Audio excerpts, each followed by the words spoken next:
Anything you'd like to add before we finish this up? Listen, I'm excited. I mean, I'm excited about the opportunity. I appreciate everyone's support in the primary.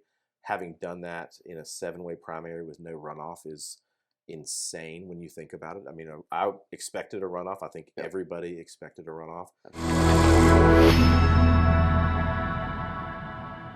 Welcome back to a conversation. We have again with us Mr. Russell Fry, going to be your future congressman. Yes, sir.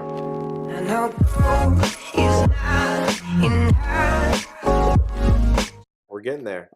Less than 30 days. Still got to win the general election, but I would think it's safe to say that you pretty much got it in the bag. And I definitely want to thank you for coming on and swinging by and saying, hey, I know we have a meet and greet later on. Hopefully some people made it out.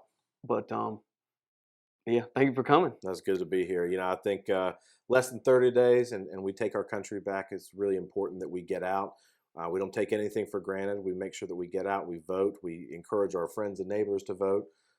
We get engaged in the process. It's you know, Zeb, it's remarkable. We were in LATA last week or the week before, and heck, I even had Democrats come up to me and say that they were done. I mean, it just is with national Democratic politics. So it's kind of remarkable to me to see how engaged people are. But it all counts on November 8th, so we just got to make sure we get the job done. Yep, that's right. The national platform of the Democrats is definitely reverberating in smaller communities like them. That's notably been substantially more Democrat than Republican. You know, since you've been on the last time, you've come a long way.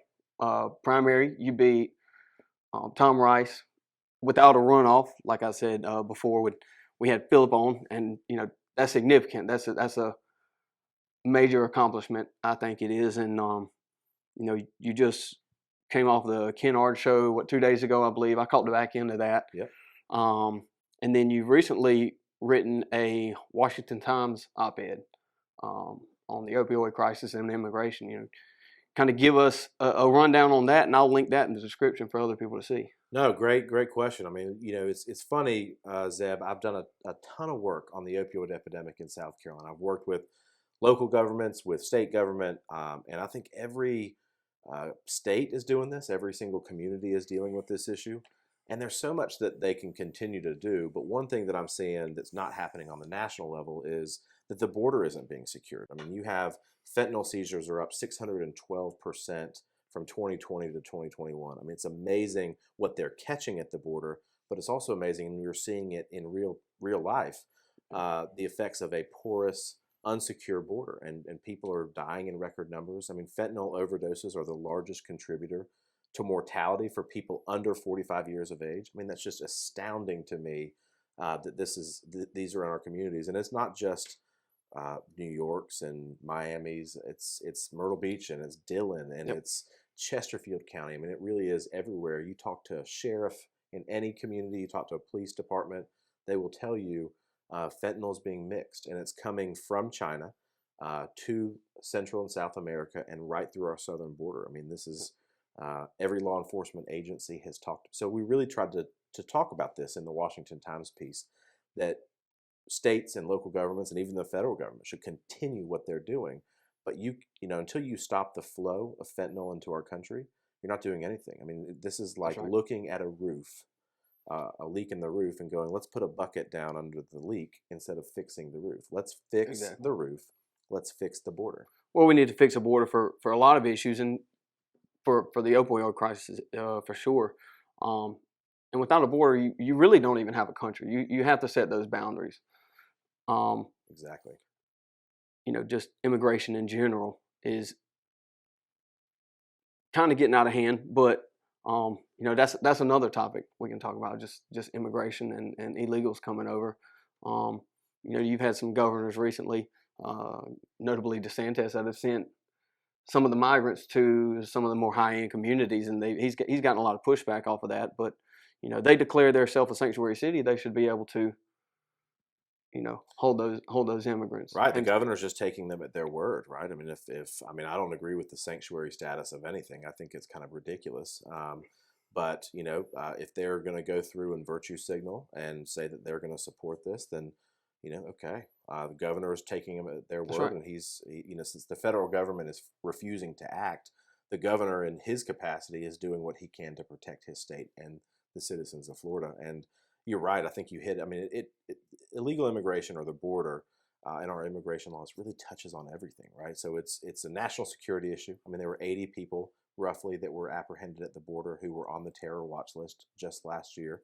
Uh, You've got the fentanyl crisis that we talked about. You've got human trafficking, a rise in crime, and of course, not to mention the illegal immigration problem. Period. Yep. These are not citizens. They're not documented. They haven't gone through the process to be either a citizen or a green card holder or whatever the case is in our country, and we don't know who they are. And that's That's you right. know that's it's a problem that the Biden administration has just ignored forever. People get frustrated by that. I'm frustrated by Yeah, that. I mean, the Biden administration, is a lot to blame on what is happening on a national scale, um, with the southern border, with building the wall that they stopped the construction of after the Trump administration, and then following into that, they have a lot of inaction, which has caused what we've seen on a local level is the inflation. Hmm. Um, they're trying to push this Inflation Reduction Act. Just because you name something doesn't make it so, right? Exactly right. Um, and that inaction has caused the inflation. Is there, something we can look forward to maybe seeing you do on the inflation side? Look, I think I mean, this is a symptom of what happens when you spend your way to prosperity or try to. You just can't do it. The Inflation Reduction Act is comical to me, and it's unfortunate for the American people. But when you have the mainstream media who's never really challenged Biden on anything, when they call the term Inflation Reduction Act Orwellian, that they just make it up, that it's kind of designed to gaslight the American people. I mean, it's we're in silly season in Washington, and I think that's the frustration that I'm seeing, Zeb. And I mean, you're probably hearing Dylan as well. Is people are tired of the gamesmanship. They want real solutions. They look at Washington as not focused on what it matters. Democrats in Congress are trying everything they can to distract about the real record. But make no That's right. mistake, I mean, this is a referendum on the failed leadership of the Biden administration. So they can distract all they want to, but real people, Yeah, working people, families, retirees, they're talking about the border. They're talking about the economy. They're talking about gas prices. They're talking about the diminished American dream that we've seen under the Biden administration, and they're going to push back. And I think we've got a long way to go until November the 8th, but you're going to see a red wave in this country, and absolutely. it will put. They're bracing for it too, Yep, for sure. I as think they I should. think that's inevitable, and they know it's coming. Um, you know, Biden has denied the inflation didn't even exist or that we're in a recession. Um, you know, kind of living in fantasy land at this point. And in reality, it's here. The prices are going up. Naturally, gas is going up. Um, and then you have the trans agenda that they're pushing, which is not reality either. Right. Um, I think we need to get back to acknowledging what is true, what is real.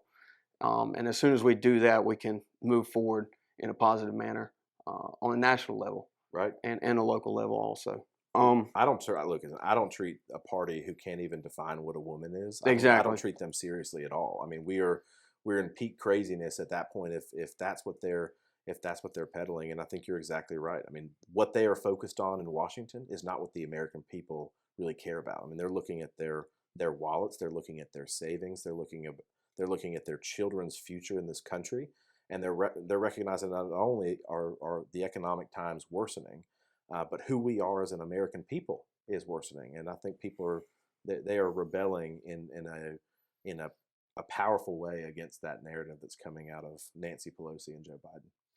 Yeah, yeah. We got a long way to go to make it back to where we were even 2 years ago. But I think, like you said, this red wave is going to put us, uh, closer to that goal. I guess moving on to you becoming the congressman. I think naturally we all expect that to happen. I know you have a couple running against you, but this is seventh district and it always goes red. But We hope. We got to get out and vote. you still got to get out and vote. That's exactly right. But who are you looking to, the most excited to work with when you get in Congress? I'll tell you something. I think our South Carolina delegation is incredible. I mean, they're all different in a lot of different ways. They've been very helpful since I've won the nomination. And I think, a team South Carolina approach is important. I think people expect you to work with your state to make sure you're advocating not only on national issues, but local issues. So they've been great to work with so far. So I'm excited about that. And there's a lot. I mean, I've met a tremendous amount of people. I'll tell you something that's really impressive is I've met a lot of the candidates that are running in swing districts and wherever that are going to be part of this new freshman class. And there really is, I mean, it is a star packed class of candidates that are going to be a real good, I think, symbol for the American people that they're going to get in, roll up their sleeves, get to work on real issues, finding real solutions, and pushing back against some of this national stuff. So I'm excited about it. I mean, I think we've got some great candidates.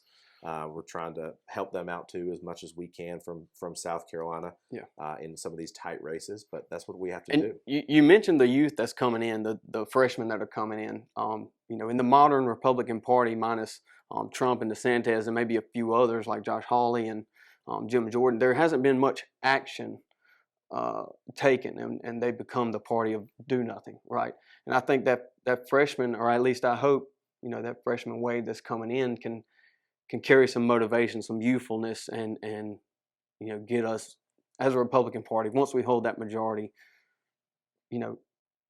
we can't blame the Democrats. We can't blame Joe Biden as much as we can right now because we have no power, essentially.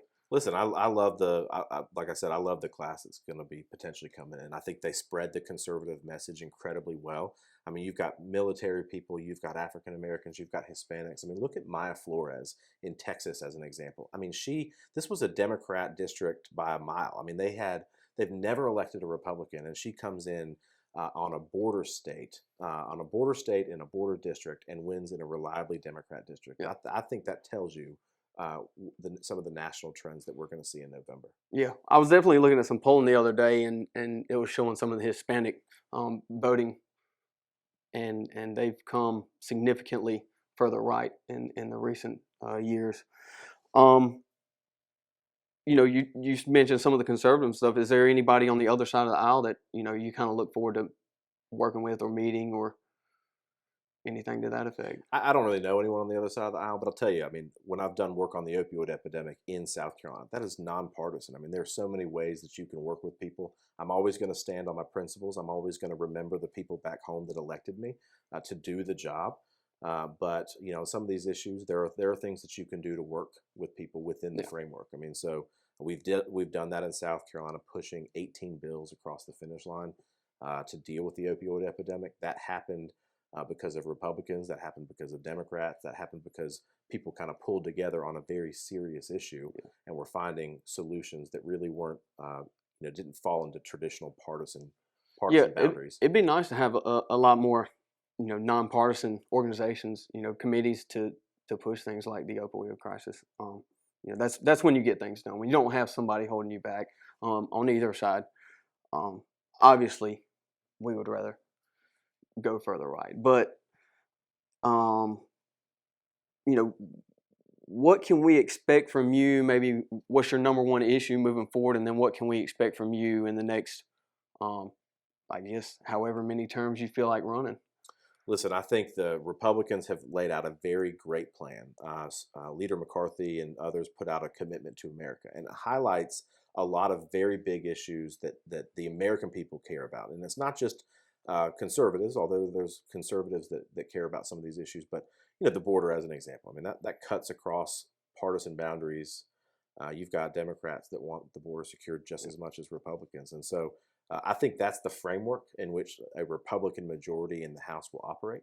I think those are the big issues that you can care about, dealing with inflation, dealing with the spiraling and out of control national debt, dealing with the border, promoting education choice on a national level so that where you live doesn't determine the quality of education that you can receive. These are all really great things that cut independents are behind them. Democrats are behind them, and so I think that's kind of the plan. That's the blueprint for a Republican majority, which, quite frankly, is way more than the Democrats have done Yeah. in 2 years. I mean, we talked about this a little bit, but they've managed to take, a great 4-year run where things are great, people are working, you have the lowest unemployment ever, the border was secure. They've managed to take all of that in 2 years and screw it up in the most catastrophic way possible. So this is a referendum on their failed leadership, and the Republicans are going to get to work doing the will of the people. Well, we definitely look forward to seeing you up in D.C. and representing us for Congress. Anything you'd like to add before we finish this up? Listen, I'm excited. I mean, I'm excited about the opportunity. I appreciate everyone's support in the primary. Having done that in a 7-way primary with no runoff is insane when you think about it. I mean, I expected a runoff. I think everybody expected a runoff. Absolutely. But now we've got an opportunity, and I'm excited about that opportunity to represent your listeners and to the people in the 7th.